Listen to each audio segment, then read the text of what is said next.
Meeting. I'll call to order the meeting of the Water and Sewer Authority of Cabarrus County. We have an agenda before you. Do I have a motion to adopt this agenda? A motion, a second. Any discussion? All in favor, say aye. Aye. Any opposed?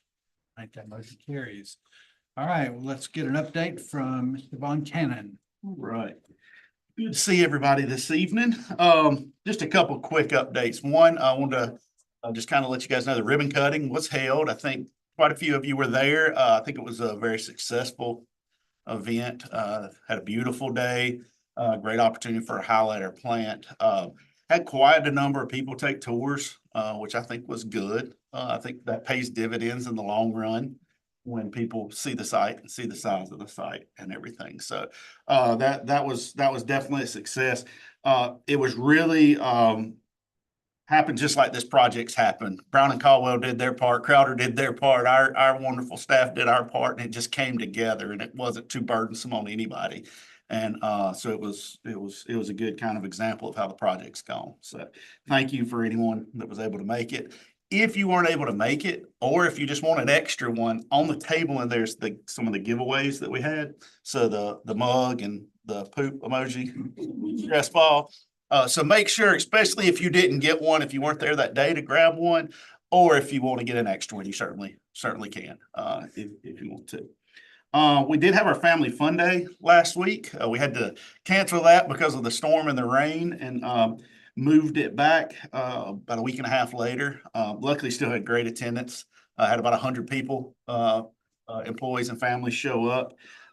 It was great to watch our employees and families interact. I can't remember who made the comment to me and said, but nobody can tell us that our employees don't like each other, that they don't get along. They have fun with each other. And it's a lot of young ones, a lot of little kids. And that was great to see. There was a time at WSACC that you didn't see that when you got everybody together, but really a lot of young families in our organization. And that's a great thing for us. We will be sending out a press release next week on Lake Howe. We're going to be, as we had discussed with the board, we're going to be doing some preventative maintenance work out there. With all the interest that lake can get when the level goes down some, not to mention all of the interest that lakes or dams have gotten around our state in the last month or so with the storm impacts. We thought a press release just made sense to clearly let people know that this was planned preventative maintenance, that it was going to be down for a month or two. Contractor will be doing the work, and then the reservoir will be allowed to come back up. So we are sending that press release out to try to get ahead. They're going to start lowering it tomorrow, but they're going to bring it down at a fairly slow pace. The contractor's going to start about a month from now. So I think it needs to be in the press release, but I think a lot of North Carolinians are learning that there are a lot of dams designated as high hazard. yes, What happened? Everyone thinks high hazard means it's Lake Lore and it's about to fail. yes, It's not the definition, but right. I'm sure you'll probably hear some of that. Right. Well, FYI on that, our Kannapolis Lake is down too, because we're about to do dam repairs, some pretty significant. So it's probably not a bad idea to put that down so people don't panic that all of our lakes are somehow shrinking or something. Right. Okay. Great. Again, I have to, since I did it last month, I got to do it again. It's still a little bit of Thomas's thunder that he's going to talk about in his presentation, but it's a big milestone for us, something we were working towards. We did get speculative limits for the 40 MGD and 50 MGD at Rocky River this month back from the state. They were better than we expected. They were good numbers that were given back to us. So that really kind of gives us our next step now to do this further studies we need to do to go back to the state and actually get our full permit pages there. So that was great news. And that was kind of a big milestone we've been working towards, is getting those speculative limits. Last thing I've got is those that were at the ribbon cutting probably saw it, but if not, I thought it was so interesting that I wanted everybody to see it. But it was, our engineer did a model fly through of the expansion of the plant. So what Rocky River will look like once phase 4 is complete. It's about 3 minutes long, and I thought it would be interesting to go through. Our plan is in a couple months, especially a month when everybody's kind of here, we'll probably do one of these with Thomas kind of stopping it every now and then and kind of narrating what everything is. But for today, we're just going to kind of watch the fly through.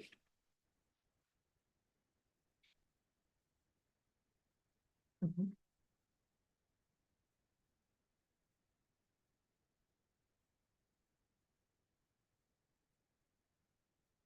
we could have put some suspenseful music or something. Pretty crazy what they can do with models nowadays.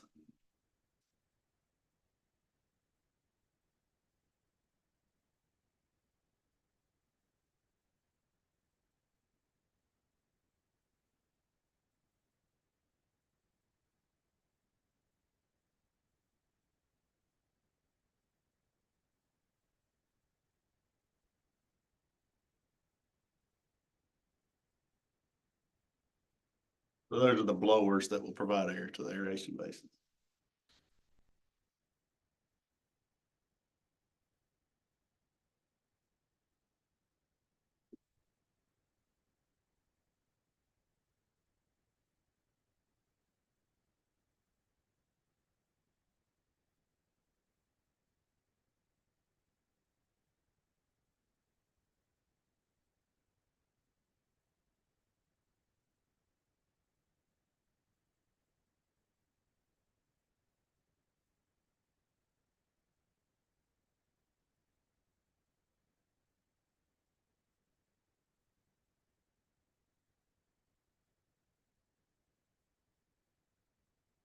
Give you a feel of how big the new tank's gonna be that's going next to the existing equalization basin.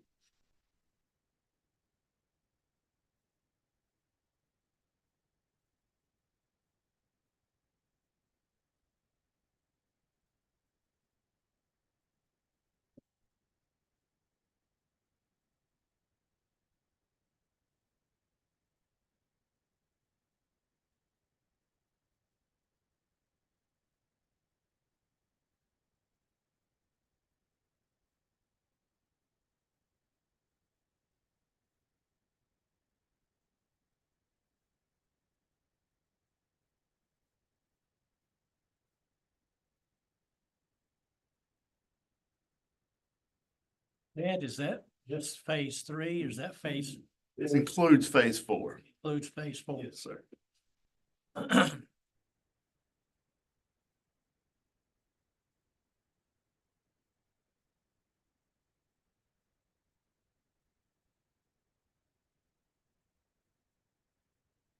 This is the new interceptor building. Pizza was just laying on the counter, wasn't even on. They work in manhole. Right there.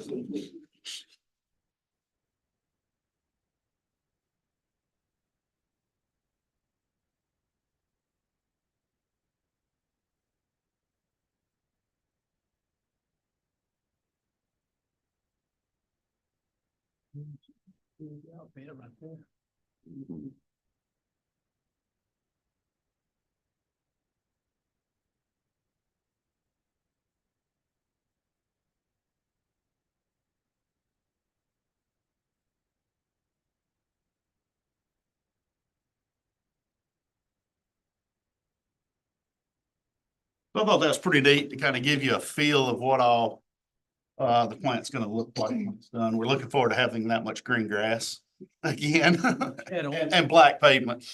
I wanted to ask you, at our commissioners' general meeting, which will be Monday, Yes, we have a segment of our agenda for WSAC. yes. Could you maybe show that or get it to Lauren, that Lauren show the rest of the board and the viewing audience that? Yeah, we definitely can do that. Worked out with Lauren. Okay. Then we'll have it.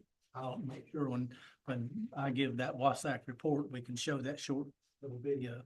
Is there any way to add labels or something to it so people know what each thing is, or is that too complicated? Well, we've talked a little bit about, I didn't get to really talk to Duncan much, it was put together, but I almost wonder if there's a possibility to narrate it of what Yeah, I you're think looking that'd at be- as you yeah. go through instead of it just being quiet. So if you prefer, if you're okay with waiting a month, Yeah, that's then fine. we could probably come up with a way to try to either put labels that come up as the things you're looking at or some form of narration or something, but let us look into that. So it's even a little more educational. Well, I would appreciate it myself, but the viewing audience, they all the time griping, and I'm sure Jennifer, you know what I'm talking about.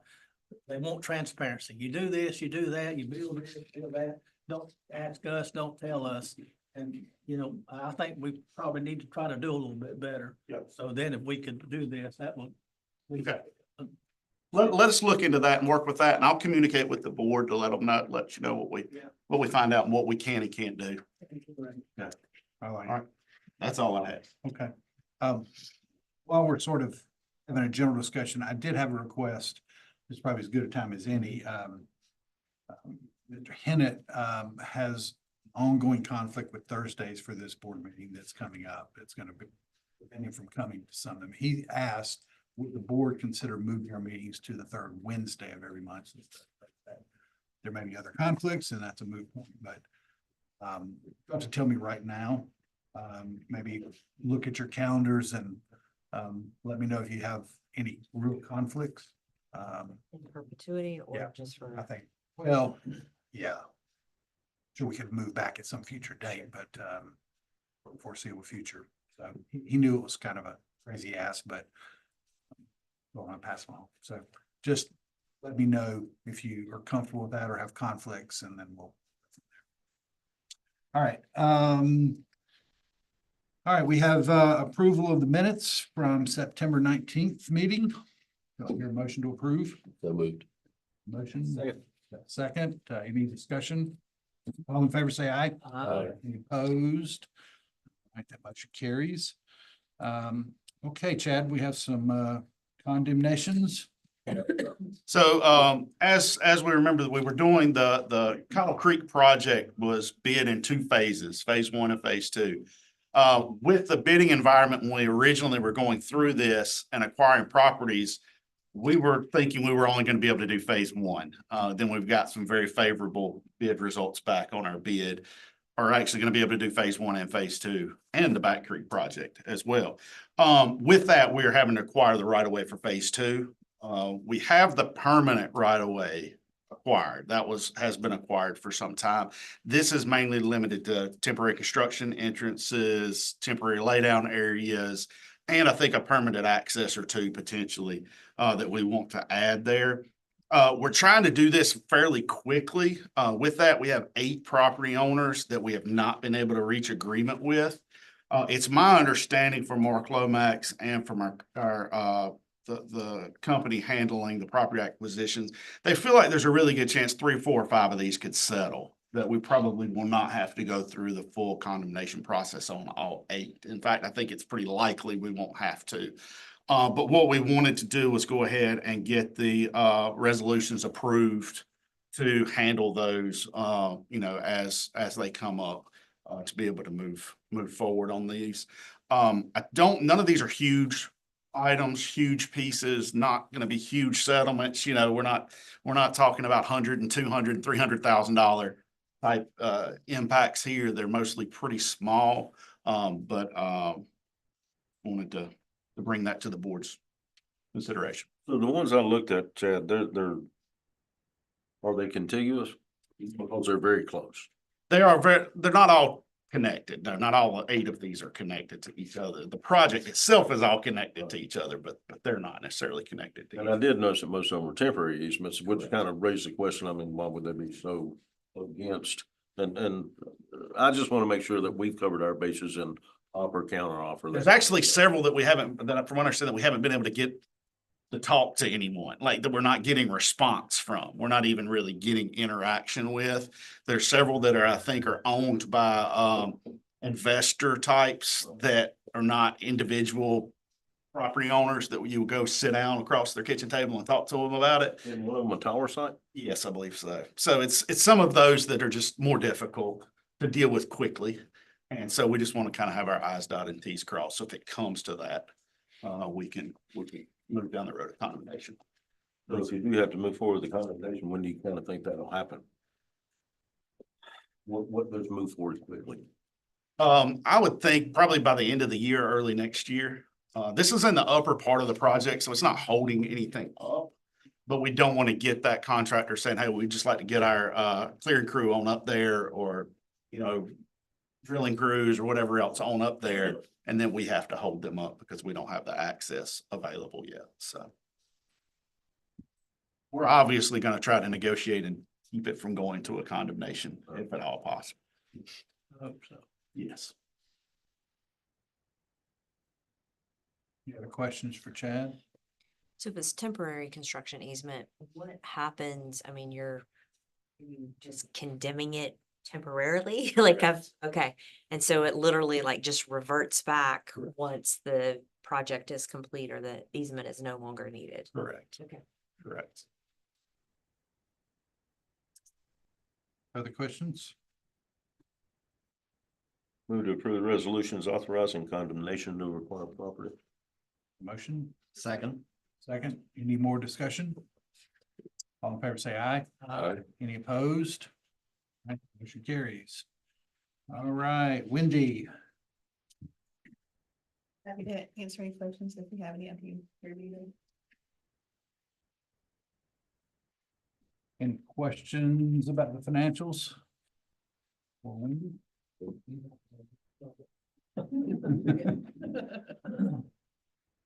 Right, good deal. Thank you. We'll move on. Thomas. Sir, Mr. Chairman, members of the board, got a presentation for you tonight on CIP updates, just a short update on each project that we'll go through. These are just some of our bigger efforts at the moment. We've got a ton of other things going on as well, but these are kind of hitting the big highlights here. So for wastewater treatment plant construction, talking about phase 3 and 4, collection system, we just talked about Lower Cottle Creek just a little bit. I'll give you a big picture update on that, as well as Back Creek. And some big studies we're doing, the master plan, wrapping up that effort, the wastewater treatment facilities plan and PER, and the inflow and infiltration study. So for phase 3, we did have the ribbon cutting, as Chad said, on October 3rd. We are startup and commissioned for all process equipment for 30 MGD, so that's great news. We're working through all the documentation pieces now, but that's great news that we're there. We are continuing to convert to the phase 3 electrical equipment, where we replaced all the medium voltage equipment, converting to that. The contractor has poured the west slab at the Interceptor building. That's going to be poured in 3 sections. That was the building with the pizza sitting on the counter. There is no oven in that building, so I'm not sure how we get the pizza, but it's there.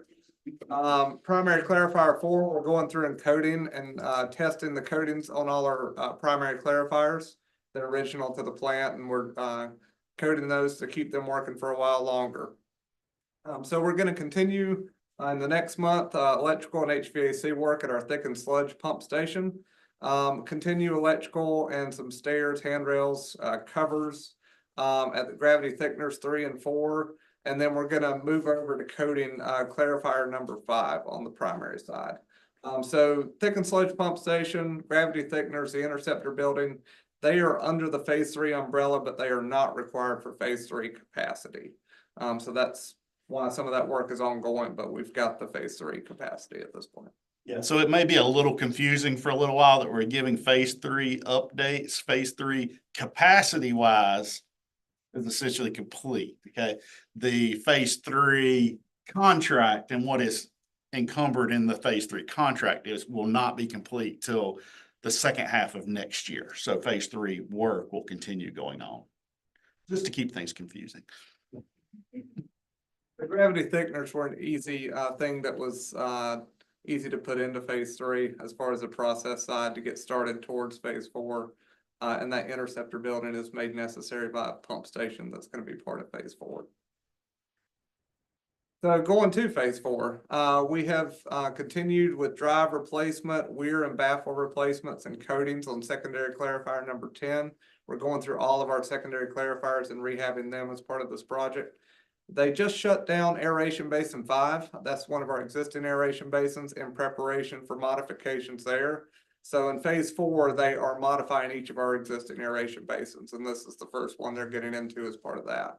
So in the next month, they will continue that shutdown, demolition of items there, clean out of that. Pipe installation at the new RAS pump stations. Continue excavating for EQ tank number 2. Those of you who are out at the ribbon cutting, that's the enormous hole that's there by the admin building. So it's just getting that much deeper as they continue towards the bottom. They're going to continue forming and pouring walls for some scum boxes. Work on or finish coatings and start up for secondary clarifier number 10. And then they're going to move over to number 8 because, like I said, we're going through all of these secondary clarifiers, rehabbing those. They are also going to continue excavation work on the front end of aeration basin number 5 and around one of the junction boxes that's up there as well. Lower Cottle Creek. Again, this is approximately 28,000 feet total of a parallel 48-inch and 36-inch interceptor. We're continuing to work with Gavel and Dorn as the engineer on this effort. Clearing is still underway. Contractor is continuing to accept pipe and manhole deliveries, mobilizing personnel, probably with pipe laying starting in the next month or so. Contractor and WSACC, we're coordinating on some bypass considerations because they will have to relay and relocate one section or one segment, I guess, of existing line. Back Creek, this project is one we're also able to do under that same funding source. So this is about 7,900 feet of parallel 36-inch sewer. We're still anticipating to bid late this year and begin construction early next year. The third bullet there, we just, I believe today, got approval from DWI to bid the project.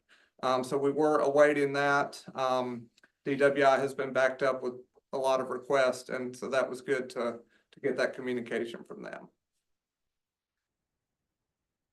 Master plan update, we have finalized the flow acceptance dashboard. That is the one that shows the individual projects in different spots in the county, and then where you can kind of zoom in and see, get information about each individual project. We are working to finalize the jurisdictional flow monitoring and CIP dashboards in the WSACC system. We've got those on our computers, and we're just making sure all the connectivity and functionality is there. Those are updated and ready to go. We're just working out a couple of IT sort of kinks there. Black and Beach finalized the master plan report, and we have been conducting master plan presentations to member jurisdiction boards. So far, we've been to Cabarrus County, City of Concord, and Town of Mount Pleasant with those. As Chad said, we did receive speculative limits for 40 MGD and 50 MGD.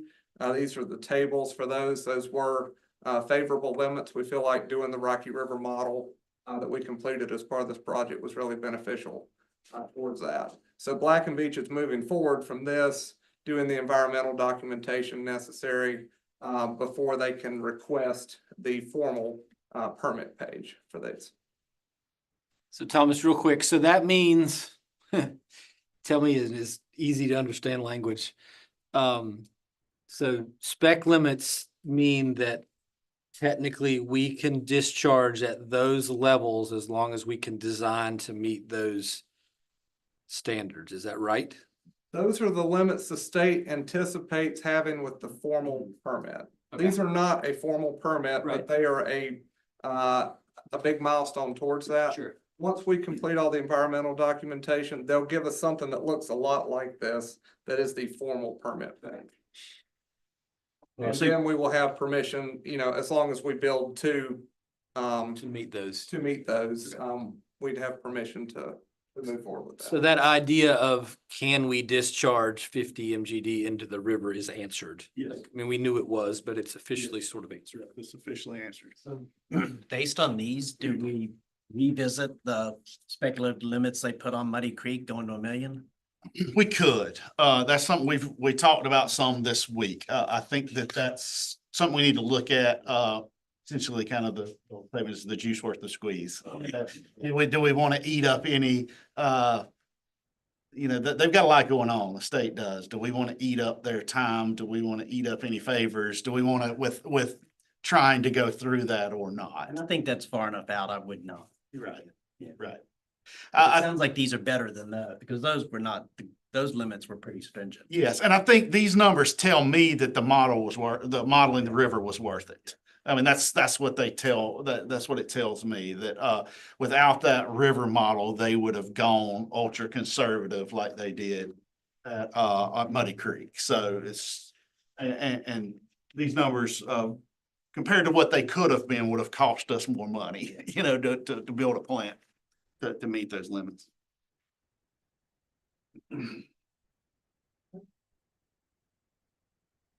Moving on to kind of our next phase, in wastewater treatment, capacity planning, and engineering. We have a project that's been underway with Brown and Caldwell since, March of this year.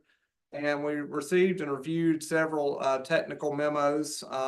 These are kind of, milestones along the way, in getting to those conceptual designs for, Rocky River service area and for the Muddy Creek service area. So we've looked at influent flows and loads for Rocky River, for Muddy Creek. We've looked at future permit conditions, and we were able to give Brown and Caldwell kind of midstream the speculative limits to better inform some of that. Brown and Caldwell has presented to us some wastewater treatment expansion alternatives that they're working on. These are kind of concepts at this point, and these are for areas both served by the Rocky River plant and by the Muddy Creek plant. So whether this expansion will be at, Rocky River or a combination of Rocky River and some other spots, is included in that analysis. So their next steps, they are going to continue the existing facility analysis. They are looking at everything at Rocky River, everything at Muddy Creek in terms of existing capacity and those sorts of things, getting everything we can out of each of those. They are going to continue developing the alternatives analysis for wastewater treatment in the Rocky River and the Muddy Creek service areas. So that's ongoing. And ultimately, they will develop the PER for the selected alternatives for wastewater treatment in the Rocky River and the Muddy Creek service areas. Any questions about this one? Thomas, when you say, when you're using the word alternatives analysis, is that like alternative to treatment through the sewer plant now?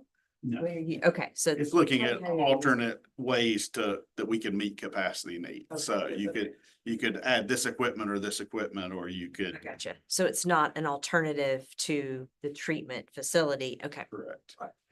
Different ways that we could get to those, say, 40. get those 40 and 50. But those different milestones. And for a way that's kind of straightforward, then like Muddy Creek, you could take a look at going in the existing tanks and trying to do some more advanced treatment within the existing basins to get more capacity out them, or you could look at the cost of building another basin next to it. And what's the positives and negatives of it? Because there's always, positive and negative costs, difficult to operate, cost to operate, whatever that may be, and those will all be analyzed. So the PR will be written to the speculative limits. Yes, it will take into account that for, we have our actual permit for Muddy Creek and then the speculative limits for Rocky River.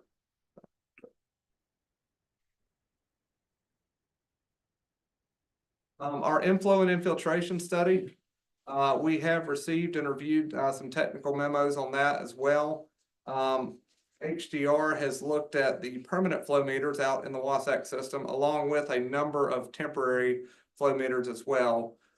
We've got, I believe, 12 Concord temporary flow meters, and I think 16, something in that neighborhood, WSACC temporary flow meters out there, in addition to the 31 meters in our system already.